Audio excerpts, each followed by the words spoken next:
A mensagem de hoje é sobre os magos. Você trouxe Bíblia, abra sua Bíblia em Mateus capítulo 2. Mateus capítulo 2.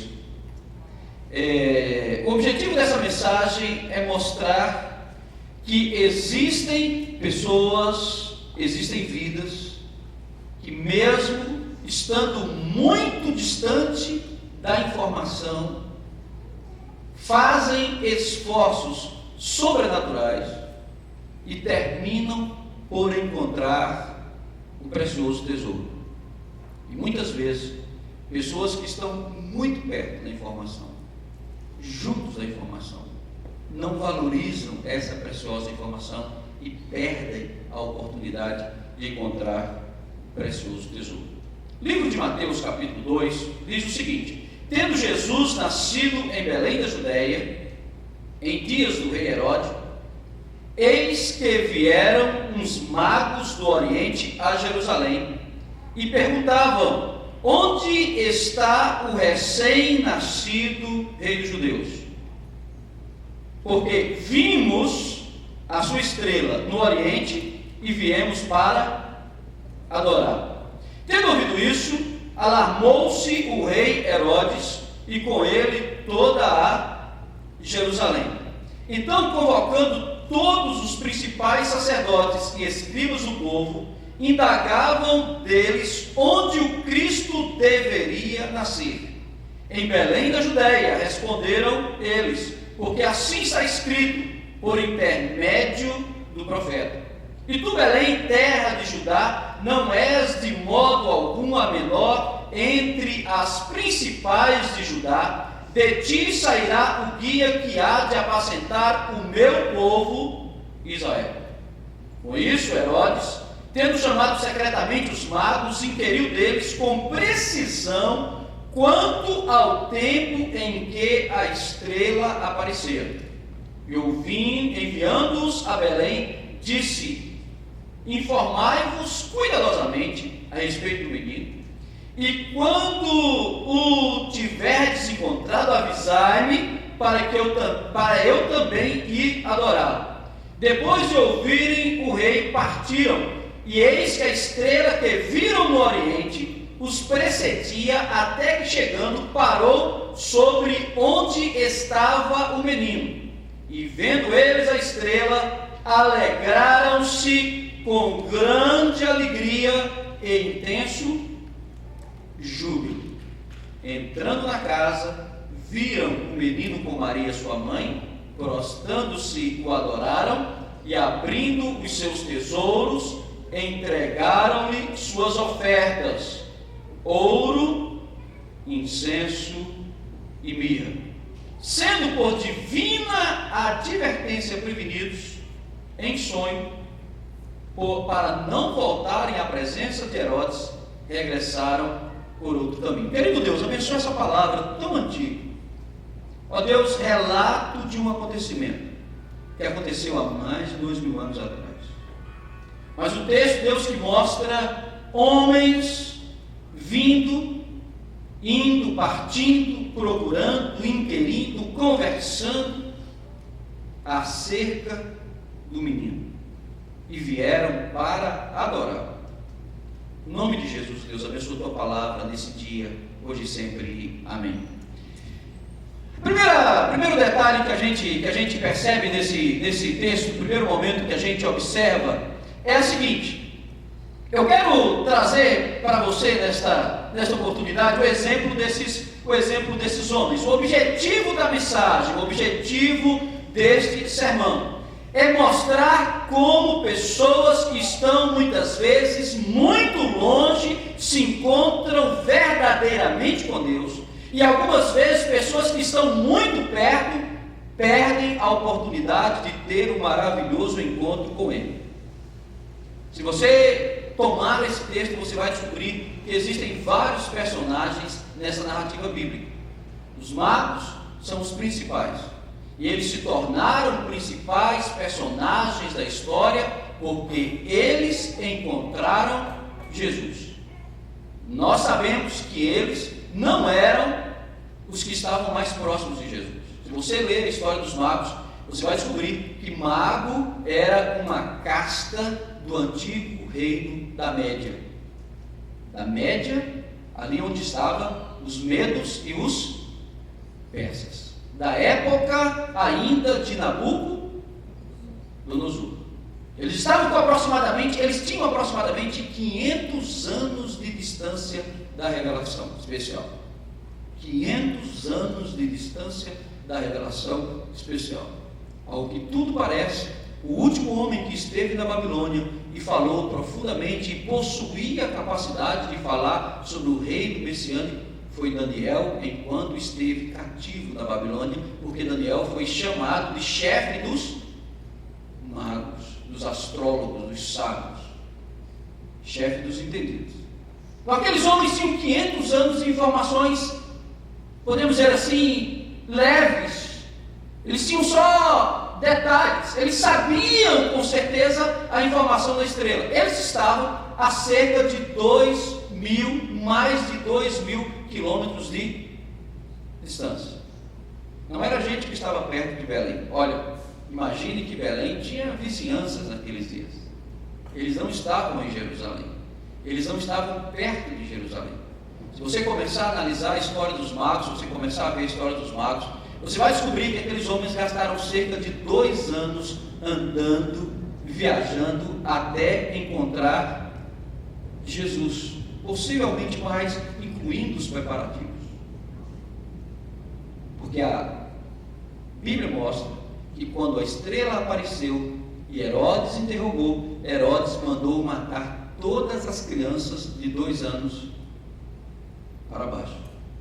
E eles inquiriram sobre o tempo. Imaginem homens. E ao que tudo indica, aqueles magos não eram simples homens comuns. Eles são chamados de reis magos. Eram pessoas que tinham negócios, pessoas que tinham empresas, pessoas que tinham recursos. E durante 2 anos, aqueles homens param as suas vidas à procura de uma criança. Por que esses homens estão caminhando 2 anos à procura de uma criança? Eles estão caminhando há 2 anos à procura de uma criança porque eles ouviram uma informação no passado de que aquele menino seria o Rei dos Reis e o Senhor dos Senhores. Era uma informação suave que eles tinham. Eles não tiveram o privilégio de ter estudo bíblico como nós temos hoje. Eles não tiveram o privilégio de, na Babilônia, ficar ouvindo o sermão todos os domingos. Todos os domingos sobre a necessidade de amar Jesus. Imaginem, não é verdade? Eles tiveram um detalhe novo. E aqueles homens vieram de longe. E com um detalhe, eles ficaram pouquíssimo tempo com Jesus. Possivelmente, aquela visita dos magos a Jesus não durou mais do que algumas breves horas. Eu acho que foi como o culto da Betesda, bem rapidinho. Chegaram, adoraram e saíram, porque o texto bíblico diz que na mesma noite José fugiu para o Egito. Na mesma noite José fugiu para o Egito.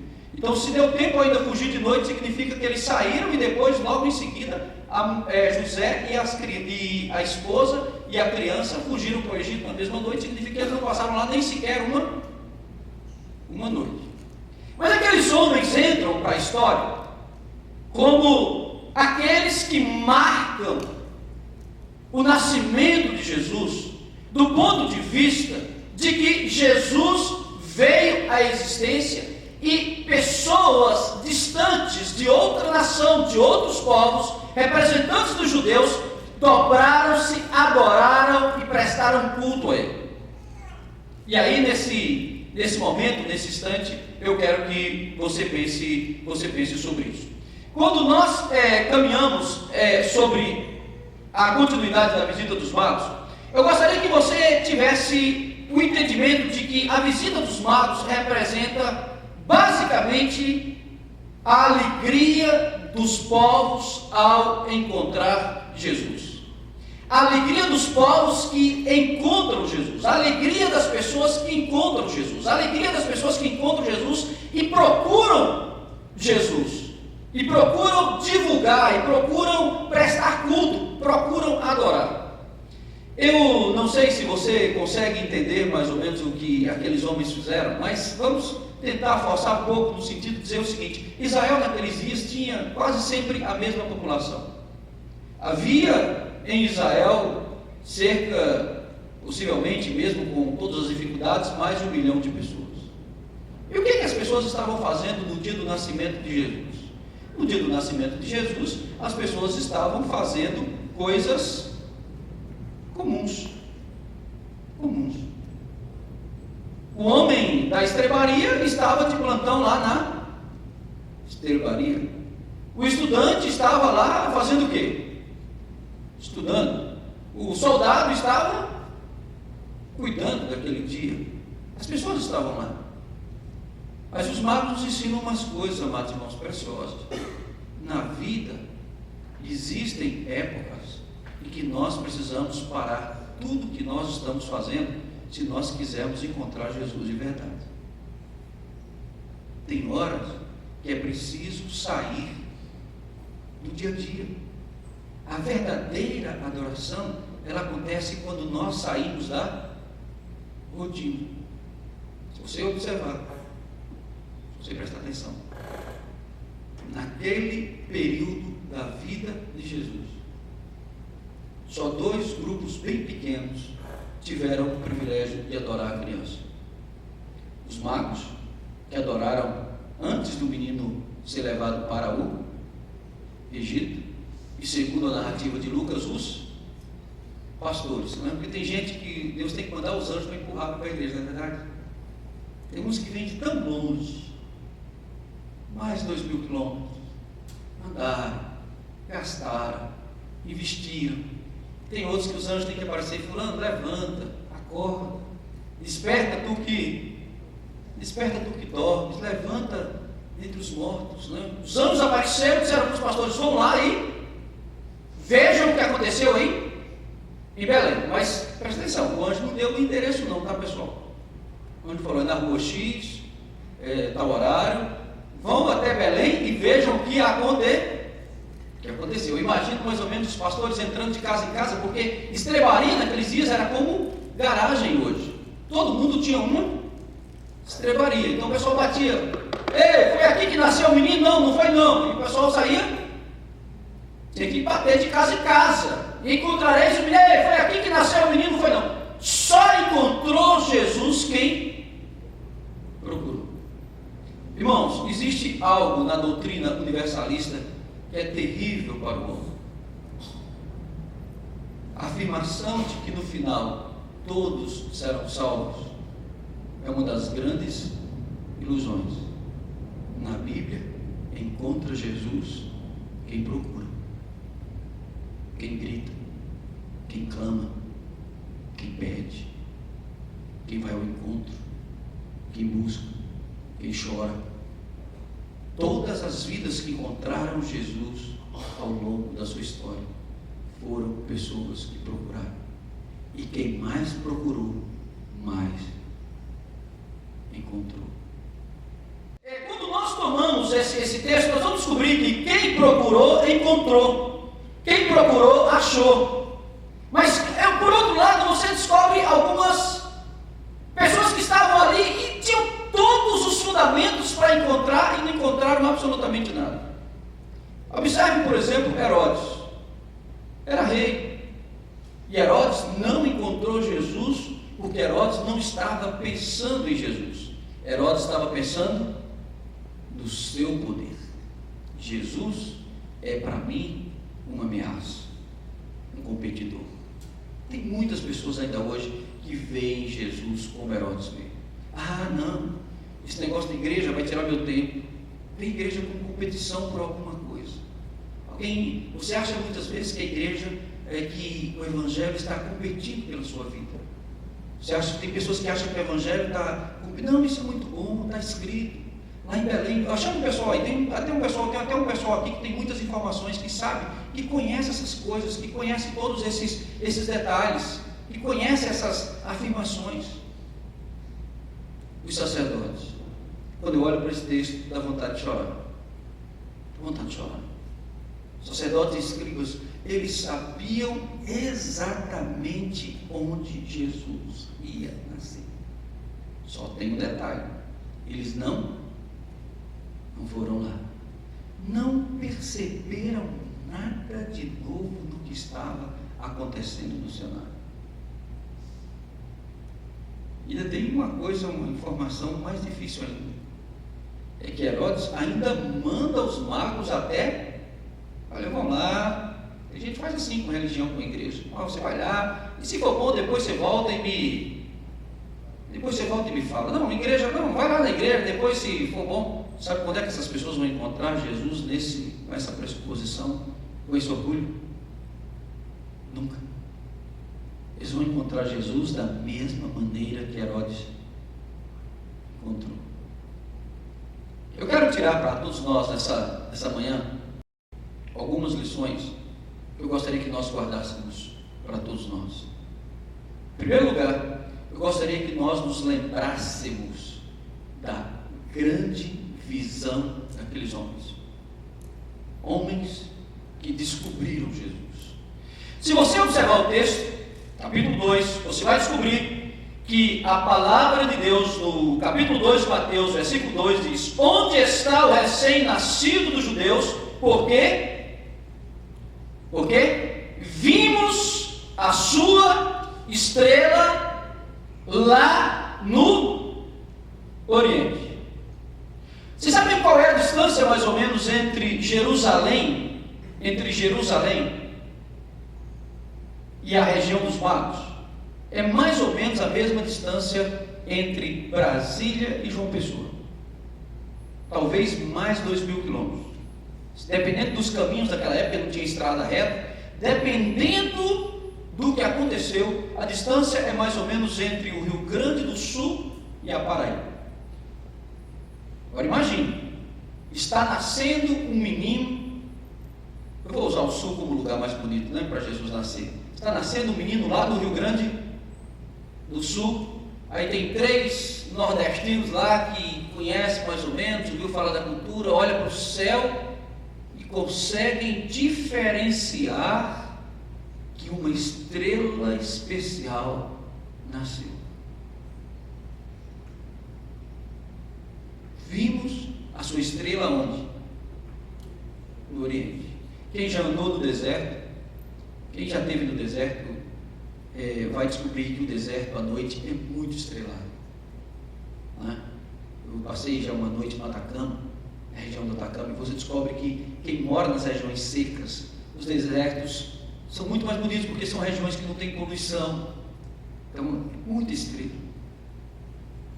E aqueles homens, olhando para as muitas possibilidades, encontraram a estrela que representava Jesus. Sabe, amados irmãos, é quase a mesma coisa hoje, gente procurando encontrar religiões. Se você olhar para as religiões de hoje, é como se fosse um céu, é um céu estrelado. Tem muitos tipos de religiões, muitos tipos de afirmação de fé. Tem um que pinta o cabelo de vermelho, tem outro que pinta o cabelo de azul.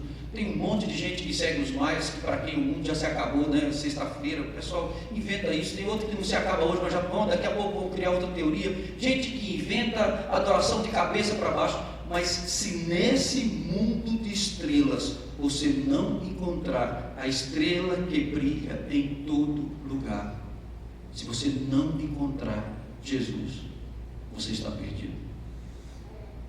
Os magos encontraram Jesus. Amém? Que bom que nós encontramos Jesus. Amém, irmãos? Amém? Amém?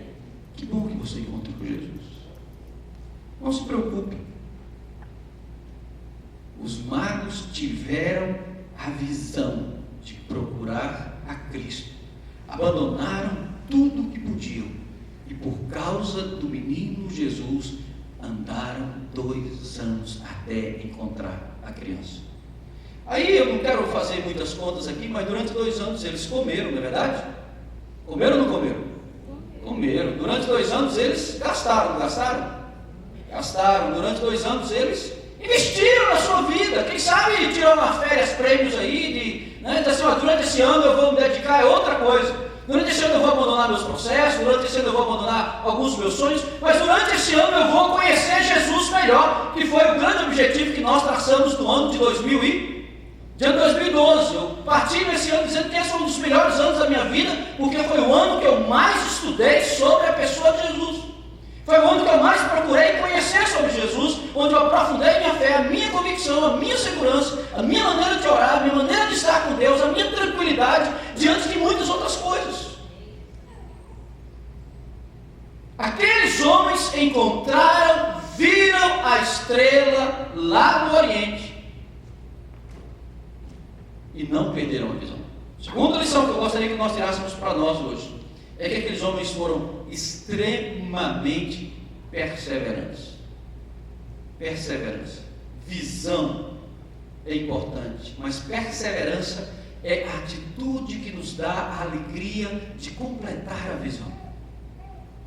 Eles foram perseverantes. Imaginem quantas piadas aqueles homens não receberam ao longo da caminhada. Você imagina mais ou menos?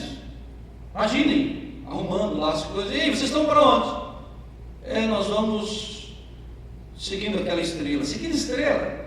Aí o pessoal do alto nível falou: rapaz, aqueles homens, gente tão boa, o pessoal até tem recurso inteligente, mas agora deu para andar seguindo estrela. Eu não falei? Esse negócio deixa o pessoal meio maluco. O negócio de andar seguindo estrelas.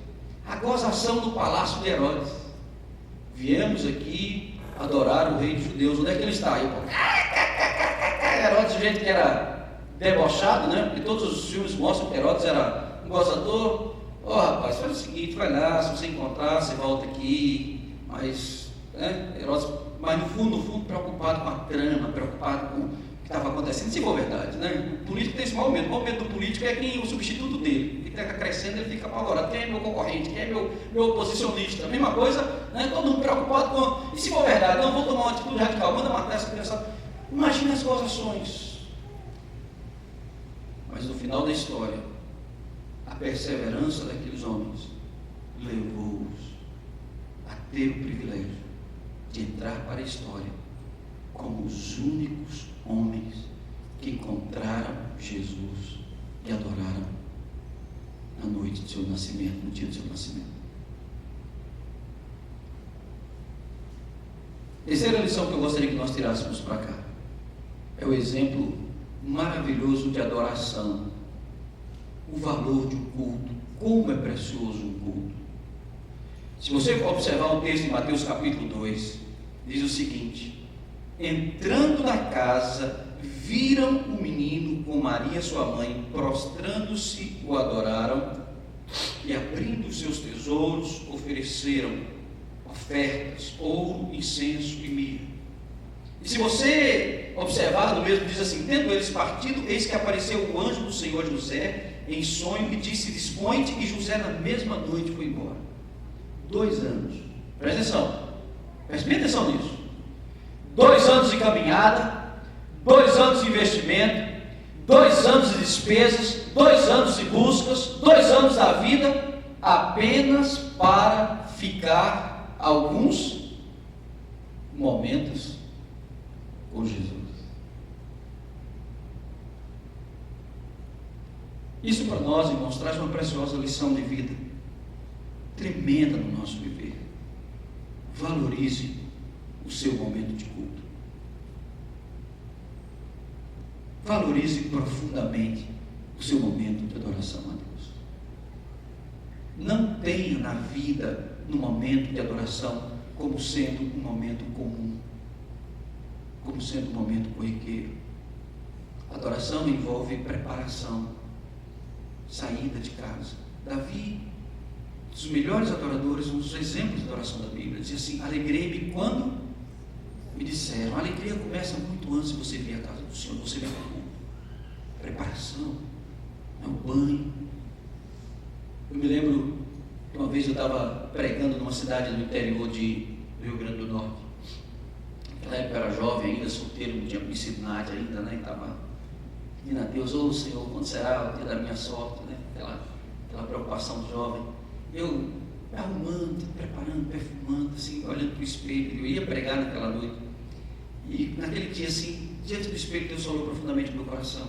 Sim, com o filho: Se você se preparasse para a adoração como você se prepara para a aparência. Foi uma marretada, né? Eu falei, poxa vida, não é brincadeira um negócio desse, uma hora dessa assim, não. Mas esses toques de Deus são preciosos. Como é precioso se preparar para o culto, se preparar para um momento. 2 anos de caminhada, 2 anos de gastos, 2 anos de hotel, 2 anos de hospedaria, 2 anos para ficar 1 hora com Jesus, para ficar 1 hora preciosa. Valorize o seu tempo de culto. Não permita jamais que o seu tempo de culto seja comum. Os momentos mais preciosos da sua vida é quando você dobra os joelhos, se dobra diante de Deus. Eu diria o seguinte, presta atenção, não é que tem que ser assim, mas se você já passou por muitos natais e nunca se ajoelhou como os magos se ajoelharam para adorar, você nunca entendeu o sentido do Natal. Porque Natal não é apenas peru na mesa, Natal é acima de tudo joelho no chão. É joelho no chão. É o privilégio de vir de longe, colocar o joelho no chão e dizer: Senhor, eu também quero te adorar. Eu também sou teu adorador.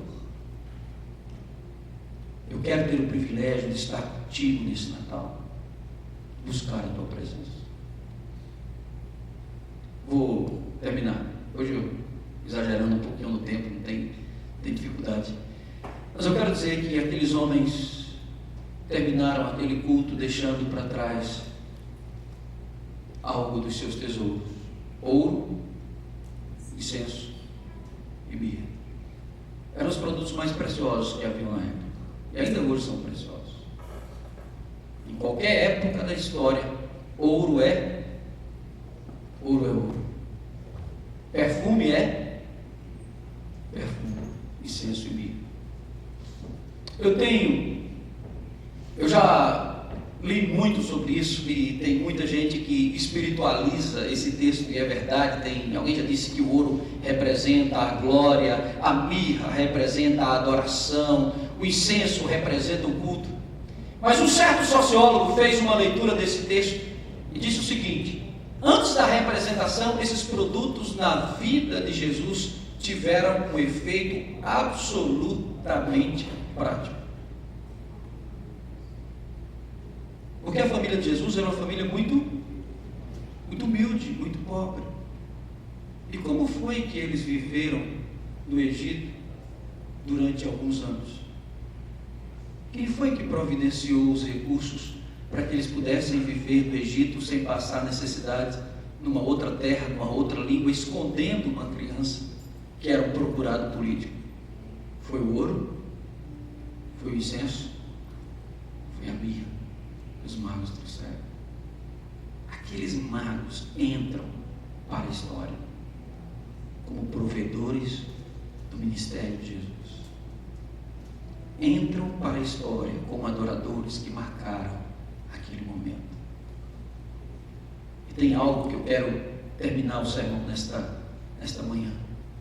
Eu tenho certeza que quando aqueles homens se ajoelharam, se dobraram diante da criança ali, naquele lugar, naquela manjedoura, dizendo assim: Deus, este é o nosso culto, Deus, esta é a minha adoração, Deus, esta é a minha oferta. Nós estamos aqui, nós viemos de longe, porque nós reconhecemos que este é o menino, o Rei dos Reis e Senhor dos Senhores, e nós viemos aqui para adorá-lo e deixar registrada a nossa adoração.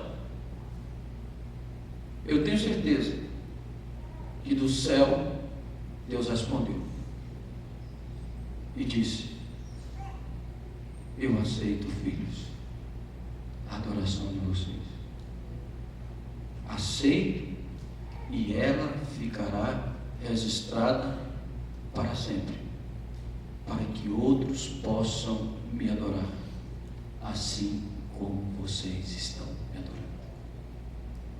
Quando Mateus começou a escrever a história de Jesus, quando o Espírito move o coração de Mateus para escrever a história de Jesus, o Espírito lembra o escritor: não esqueça de escrever sobre a visita dos magos, não esqueça de escrever sobre aquele momento precioso de adoração. Então, meus irmãos, nesse Natal, que o nosso Natal seja semelhante ao Natal dos magos. Ele pode até ser um Natal magro, tá certo?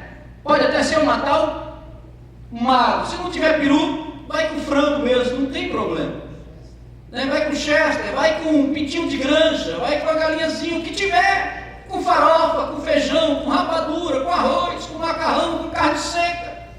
O Natal pode até ser magro, mas ele tem que ser semelhante ao Natal dos magos, o Natal de adoração, onde os joelhos se dobram em espírito e em verdade e adoram aquele que é verdadeiramente Senhor do Natal.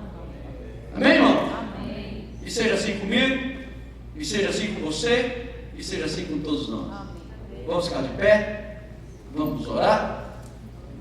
Deus quiser, na Bethesda, fazer um lugar que vai ter lugar para o povo se ajoelhar, né? Eu falei com o nosso que no pedido do projeto é entre cadeiras, tem que ter lugar para se ajoelhar, que é para a gente poder ficar de joelhos. Querido Deus, obrigado por esse texto tão precioso da Tua Palavra, por esta visita tão inspiradora. Deus, que a visão dos magos possa alcançar o nosso coração e que nós possamos olhar para Jesus como eles olharam. Que a perseverança daqueles homens possa impactar as nossas atitudes e que nós sejamos tão perseverantes em adorar-te como eles foram. Ó Deus, que a adoração verdadeira, em espírito e em verdade, inunde e toque as nossas vidas, assim como eles fizeram. E que ao dobrar os nossos joelhos, possamos falar contigo. E ao falar contigo, possamos ser ouvidos. E sendo ouvidos, possamos sair alegres e recompensados pela bênção de ter encontrado a criança que é Rei dos Reis e Senhor dos Senhores. Visita-nos, ó Deus, salva-nos, ó Senhor. Visita a nossa vida, visita a nossa história, enche-nos da tua graça, enche-nos do teu poder. E faz-nos, ó Deus, verdadeiros adoradores, em nome de Jesus, hoje e sempre. Amém, amém, amém. Podem sentar com Deus.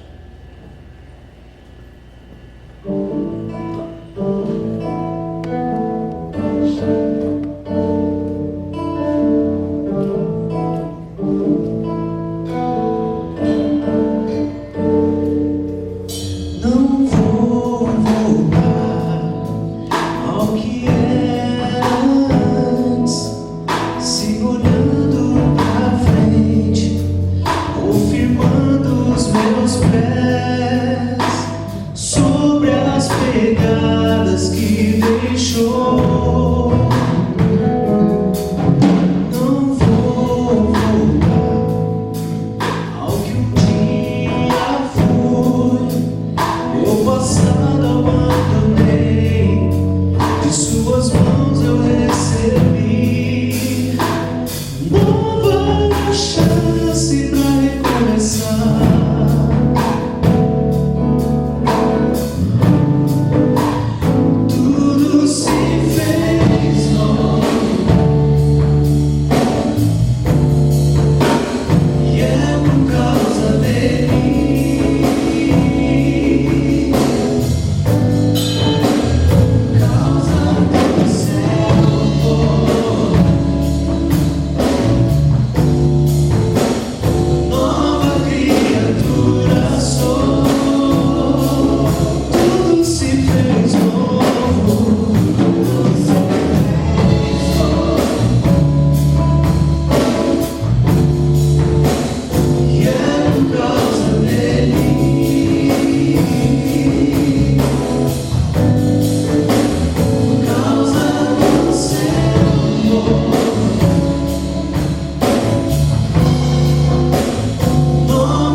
sobre as pegadas que deixou. Não vou voltar ao que um dia fui. Meu passado